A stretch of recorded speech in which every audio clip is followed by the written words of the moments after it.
నిహారిక కొనిడల నిర్మాత లెక్క ప్రేక్షకుల ముందుకు తీసుకొస్తున్న సైన్మానే కమిటీ కుర్రోళ్ళు. ఇక అది ఇట్లా ఆగస్టు 9 తారీఖున విడుదలకు సిద్ధమవుతున్నదంట. ఇప్పటికే విడుదల చేసిన ట్రైలరు, టీజరు, పాటలు, రకరకాల ప్రమోషనల్ కంటెంట్ చూస్తుంటే ఇక సైన్మా మీద మంచి బజ్ అయితే క్రియేట్ చేసిరు. ఇక ఈ సైన్మా ఇట్లా ట్రైలర్లో చూస్తుంటే మాత్రం నిజ జీవితంలో ఆధారంగా తీసుకొని స్నేహితుల మధ్యలో జరిగే సన్నివేశాలను చక్కగా చూపించారు కాబట్టి ప్రేక్షకులు కూడా చాలా మంది దీనికోసమని ఎదురు చూస్తున్నారంట.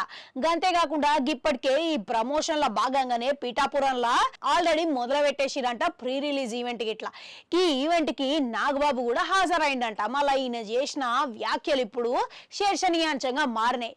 ఇక నాగబాబు ఈ వేదిక మీద మాట్లాడిన వ్యాఖ్యలు ఇండస్ట్రీకి సంబంధించినది కాబట్టి చాలా హైలైట్ చేస్తున్నాయంట. ఇక ఆయన మాట్లాడుకుంటా ఏమన్నాడంటే, ముఖ్యంగా మెగాస్టార్ ఫ్యామిలీ వాళ్ళని ఎందుకంత నెగిటివ్ కామెంట్లు వేసేటోళ్ళకి ఆయన గట్టిగానే కౌంటర్ ఇచ్చిండంట.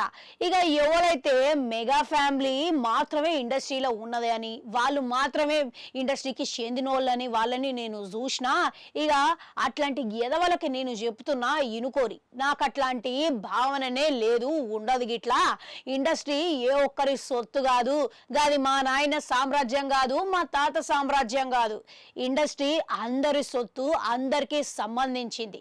ఇక గంతేగాని అడవిశేష్ లాంటి వాళ్ళే వాళ్ళ టాలెంట్ తోని ఇంతవరకు గుర్తింపు తెచ్చుకొని కష్టం మీద వాళ్ళు ఇండస్ట్రీలో రాణిస్తున్నారు. అట్లా ఈయన చేసిన వ్యాఖ్యలు ఇప్పుడు ప్రస్తుతం ఇండస్ట్రీలో ఒకరి స్థానం మీద చేసిరు కాబట్టి ఇది అందరి దృష్టిని ఆకర్షిస్తున్నదంట. ఇక అంతేకాదు సోషల్ మీడియాలో ఈయన మాట్లాడిన మాటలు ఓ వీడియో రూపంలో వైరల్ అవుతున్నాయంట. మళ్ళీ ఇప్పటికే ఈ సైన్మా మీద మంచి అంచనాలు రేకెత్తిస్తున్న నేపథ్యంలో ఇక ఈయన మాట్లాడిన కామెంట్లు చేసిన ప్రభావం మరింత హైప్ ని పెంచిందనే చెప్పుకోవాలి.